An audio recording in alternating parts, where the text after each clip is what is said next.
Évidemment sur Europe 1, évidemment en vidéo sur europe1.fr, évidemment la douche froide de Guy Carlier. Ça va bien, Guy? Oui, bonjour à tous, bonjour Julie, bonjour Marco. Alors c'est l'heure de la rentrée, Guy, et des bonnes résolutions. On peut dire ça, on peut dire que c'est la rentrée, même si certains sont toujours en vacances de toute façon.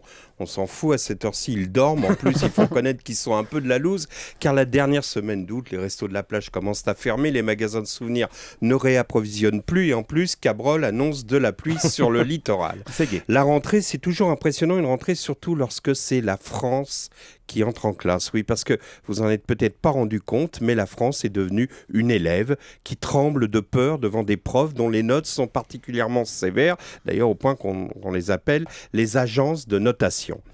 Je me souviens de Monsieur Launay qui terrorisa des générations d'élèves au collège Paul Vaillant-Couturier d'Argenteuil. Chacun de nous a connu pendant sa scolarité un Monsieur Launay qui saquait, comme on disait, qui notait sévère. Eh bien, le Monsieur Launay de la France s'appelle Moody's et c'est une agence de notation particulièrement sévère, donc qui a saqué le Portugal en juillet dernier en enlevant 2 points à sa note générale. Pour vous donner une idée, Moody's, ça signifie mauvaise humeur. C'est vous dire si l'année scolaire qui attend la France va être dure. Vous confirmez, Axel de Tarlet? Ah bah oui, tout à fait. Car Moody's a prévenu la France, si elle n'apprend pas mieux ses leçons, notamment les nouveaux sujets au programme, la rigueur et les réductions des déficits, sa note générale va baisser.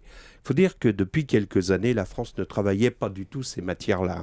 Elle préférait réviser d'autres matières bien plus nobles, comme l'éducation, le social, la santé, la solidarité. Mais malheureusement, toutes ces matières ont été supprimées du programme. C'est dommage. Souvenez-vous, par exemple, comme on était bon en santé. Vous vous rappelez de la qualité des soins dans les hôpitaux? En solidarité aussi, on était vachement bon. On était même au tableau d'honneur.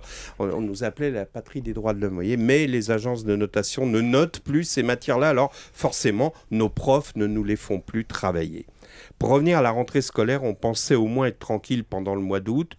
Les profs sacrifiaient au farniente, le dirlo s'occupait de sa fosse septique au Cap Nègre. Bon, il y avait juste le proviseur, Monsieur Brice, qui lui n'a pas pris de vacances car il vérifiait que les étrangers ne s'introduisent pas illégalement dans l'école. Il sera là tout à l'heure, à 8h20 chez Jean-Pierre. Lorsque soudain, en plein mois d'août, voilà Monsieur Launay, enfin je vais dire Moody's, qui menace de diminuer la moyenne de la France sous prétexte qu'elle n'avait pas bien révisé ses nouveaux programmes, je l'ai dit, axés sur la rigueur et les déficits.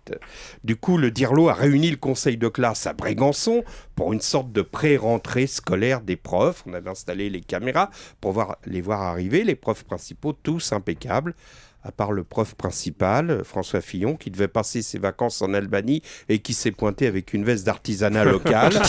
Mais voici donc venu le temps des bonnes résolutions. Je ne sais pas si vous vous souvenez de vos cahiers de texte.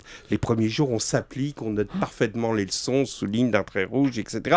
Et puis au fur et à mesure que les semaines passent, on écrit de plus en plus mal, on oublie de noter les dates auxquelles on doit rendre les devoirs, et à la fin, on n'arrive même plus à relire ce qu'on a noté sur notre cahier de texte. Eh bien, la France, c'est pareil. Pour failloter avec l'agence de notation, elle a noté sur son cahier de texte devoir à faire 2 points, réduire les déficits, mettre en place la rigueur, mais on sait déjà que peu à peu, elle écrira de plus en plus mal, elle oubliera de faire ses devoirs, elle apprendra mal ses leçons. Alors, Monsieur Brice sera de plus en plus sévère. Seulement, il n'a pas compris qu'il ne s'agit pas d'un problème de discipline, mais d'un problème de programme.